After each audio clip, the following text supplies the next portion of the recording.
Terima kasih Smart Viewers, Anda masih bersama kami di Good Talk. Nah, kita akan ngebahas dulu, ada 2 artikel yang mau aku bahas nih. Yang pertama dari today.line.me. Nah, ini artikelnya tentang Yuri nih. Tentang gaya fashion ala K-pop idol dari Yuri, influencer asal Korea. Nah, kamu sendiri nih kan sering juga untuk menjadi translator bagi grup idol yang datang di Indonesia. Apa nih sebelum yang buat kamu tuh memutuskan untuk jadi translator? Jadi, sebenarnya awalnya tuh mulai dari kayak, apa ya, kayak kepo aja sih aku tuh, karena dari kecil aku udah bisa bahasa Indonesia dan aku lihat banyak teman-teman aku yang orang Korea, mereka bahasa Indonesianya masih kayak masih belajar, di tahap masih belajar, tapi karena aku sudah belajar dari lebih kecil, jadi sebenarnya aku GR aja sih, aku ngerasa lebih bagus dan di situ aku kayak mikir, apa yang aku bisa lakukan dengan, apa ya, merit point aku ini, sebenarnya yang karena sebenarnya bisa berbahasa itu kan salah satu merit point atau kayak karakteristik advantage dalam seseorang gitu ya. Jadi aku dari kecil mikir kayak apa yang aku bisa lakukan dari bahasa ini, terus aku cari tahu ternyata bisa jadi penerjemah antara mungkin bahasa Inggris, bahasa Indonesia, bahasa Korea. Jadi di situ aku mikir kayak, menarik. Apa aku coba jadi penerjemah aja. Jadi di situ aku kayak memutuskan untuk mencoba menjadi penerjemah kayak di sebuah project dan dari situlah mulai karir penerjemahku. Yeah. Dari tahun berapa tuh, Yur? Tahun 2014 ya, 2014. Jadi kalau misalkan ada bintang-bintang K-pop yang datang ke sini, kamu nih ya yang dicari ya sebagai translator. Aduh, tapi masih ada banyak yang lain yang bagus, cuman ya aku salah satunya saja. Oke, nah ada pengalaman nggak sih yang nggak terlupakan setelah atau semenjak kamu menjadi translator? Jadi sebenarnya banyak sih memoris dan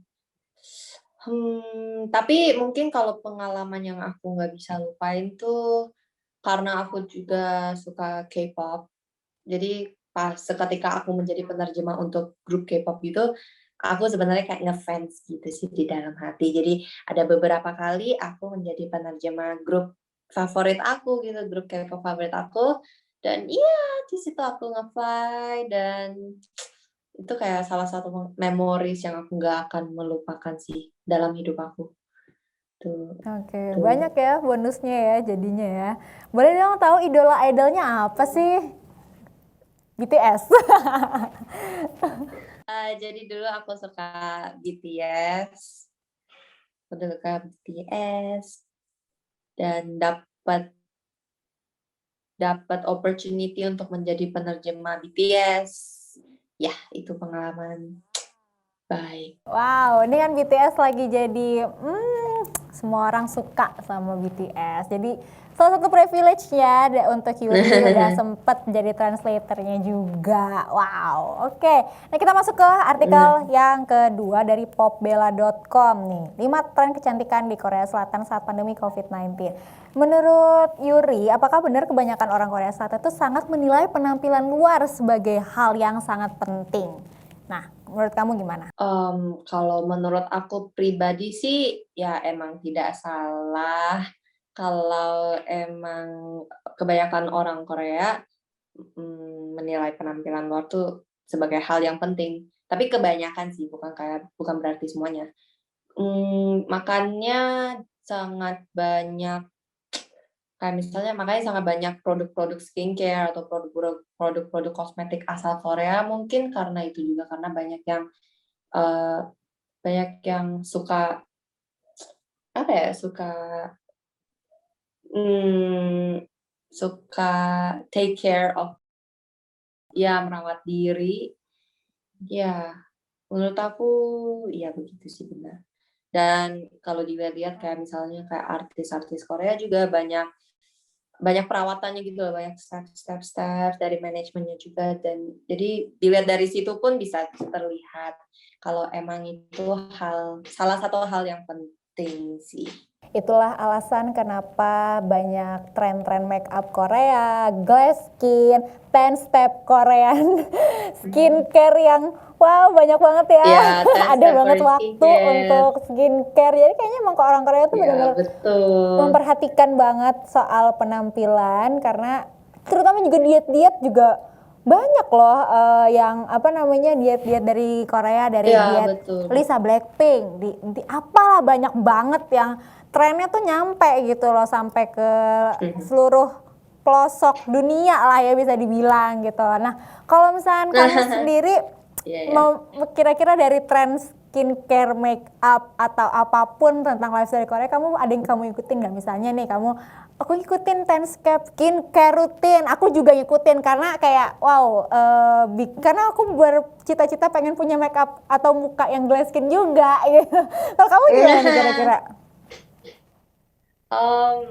Aku kalau skincare, aku nggak ikutin sampai 10 step-nya sih, tapi emang beberapa step aku pasti baca-baca dari kayak portal Korea gitu, kayak harus pakai apa dulu, terus harus pakai ini, harus pakai itu, dan mungkin kayak makeup tips gitu kali ya, kayak aku kan karena mataku monolit, jadi dan di Korea banyak yang monolit, jadi aku ikutin tips-tips makeup dari Korea, kayak monolit makeup tips atau kayak no makeup kayak gitu-gitu kan banyak ya. Nah, itu aku ngikutin sih. Iya. Tuh kalau misalnya di Korea tuh banyak kalau bisa pakai makeup, tapi kalau bisa nggak kelihatan pakai makeup. Sebenarnya di Indonesia sebaliknya gitu loh, harus kelihatan. Ya itulah salah satu perbedaan-perbedaan ya antara Indonesia dan Korea. Nah, sekarang kita masuk soal pernikahan nih. Kalau misalkan di Indonesia kan orang tuh banyak ya, mungkin seumuran aku yang umurnya menuju 25 banyak yang pengen nikah gitu. Tapi kalau misalnya di Korea tuh beda ya, kayaknya harus yang apa ya, kalau di sini mungkin mapan dulu gitu loh, dan kebanyakan memang orang yang orang yang menikah tuh orang Korea itu yang agak sedikit lebih dari di atas 25. Betul seperti itu, Yuri? Iya, jadi sebenarnya dulu sih sama aja kayak banyak juga yang nikah muda, cuman makin lama makin ke sini emang kebanyakan yang nikahnya di atas umur 25 tahun, dan juga sebetulnya makin lama makin banyak yang tidak ingin menikah. Iya, betul, betul sekali. Biasanya apa sih alasan-alasan atau faktor yang mendukung orang Korea jadi pada akhirnya jadi malah nggak mau nikah gitu loh?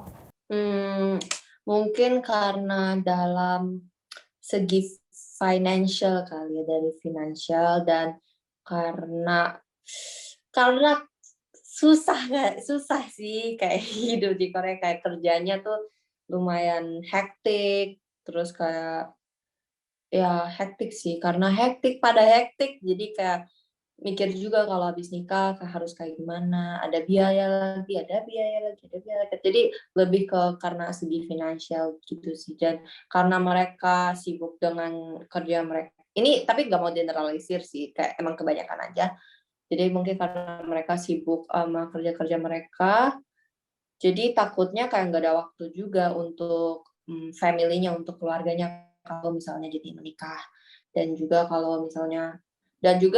kebanyakan even yang udah nikah, mereka nggak mau punya anak dengan alasan yang sama, gitu. Jadi sekarang kebanyakan emang untuk pengganti anak, mereka memang banyak yang sekarang hidup dengan kayak hewan peliharaan instead, kayak punya kucing, anak kucing atau anak anjing, seperti itu. Nah, kan memang ternyata faktor ekonomi itu nggak cuman di seluruh dunia ngerasain lah ya gitu. Kalau misalnya soal biaya pernikahan, Ya, kalau betul misalkan di sekali. Indonesia kan juga lumayan mahal ya untuk pernikahan. Nah, kalau misalkan di Korea sendiri yang kamu tahu deh gitu, budaya pernikahan itu menghabiskan banyak budget gak sih? Setahu aku sih kayaknya sama, tapi kalau dibandingin kayak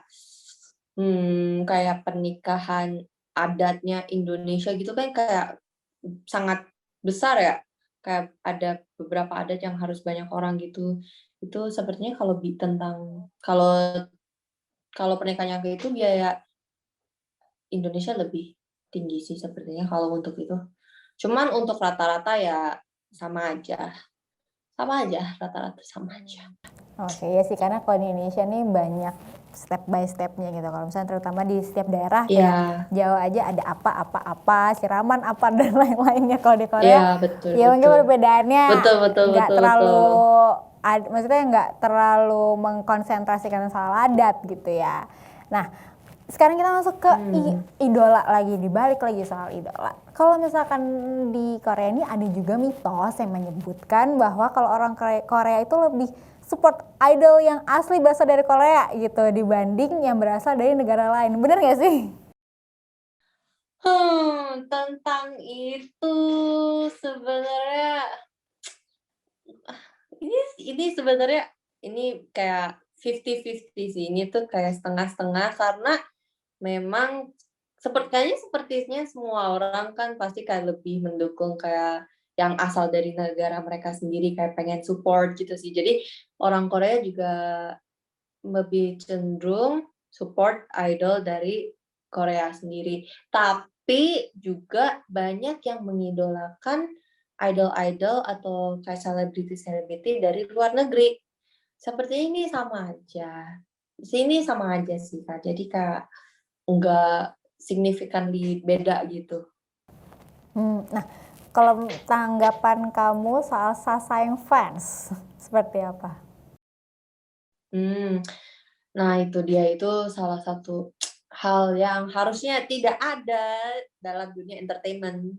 Cuman itu sangat menyedihkan karena Saseng ini tuh sebenarnya bukan fans lagi sih, mereka lebih dari anti fans karena mereka ampe bisa membahayakan idolnya gitu loh, kayak ada yang pernah taruh racun di minuman idolnya supaya bisa diingat, dan ada juga yang kayak taruh kamera-kamera di boneka giftingnya, kayak sangat sangat bikin trauma gitu loh kayak buat idolnya. Dan banyak idol yang depresi juga dan punya mental issues karena Paseng fans ini sih. Oke, oke, oke.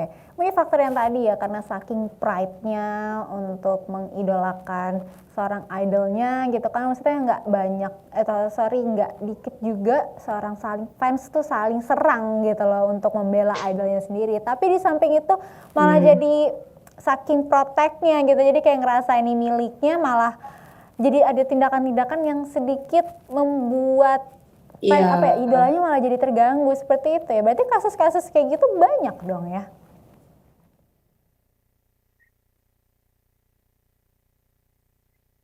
Oke, oke, oke, oke. Nah, kalau misalkan di Korea sendiri nih tekanannya tuh sangat tinggi nggak sih, sehingga sedikit banyaknya orang menjadi depresi bahkan melakukan aksi bunuh diri. Iya, jadi emang pressure-nya tuh bener-bener banyak banget. Jadi dari sekolah pun kalau pada nonton kayak drama, misalnya drama Korea tentang murid-murid belajar, emang realitanya seperti itu. Jadi dari kecil udah banyak pressure harus belajar. Pokoknya semuanya harus perfect, apalagi tadi juga kita ngomongin tentang penampilan. Penampilan juga harus perfect dan rata-rata harus jadi perfect sih, kayak kebanyakan perfectionist gitu. Jadi makanya masuk ke kuliah pun harus benar-benar CV-nya tuh harus bagus banget, dan abis lulus kuliah pun pas kerja juga pressure dan tekanannya tuh luar biasa. Makanya itu pun salah satu alasan kenapa pada tidak mau menikah. Ini semuanya kayak relate ke hal-hal yang kita tadi ngomongin sih. Dan mungkin karena itu Korea menjadi salah satu negara yang salah satu negara yang rate bunuh dirinya tinggi sih, karena pressure-pressure dari society itu. Oke, semua tuh harus dituntut untuk perfect gitu ya. Jadi ya itu yang membuat jadinya stres, jadi akhirnya banyak angka bunuh dirinya juga seperti itu ya, sampai akhirnya ya pernikahan juga jadi dari gue sendiri aja gitu ya banyak kan orang-orang ya. Oke, aku masih banyak banget yang mau ketanya sama Yuri, tapi kita break lagi. Jadi Smart Viewers jangan kemana-mana, tetaplah bersama kami di Good Talk.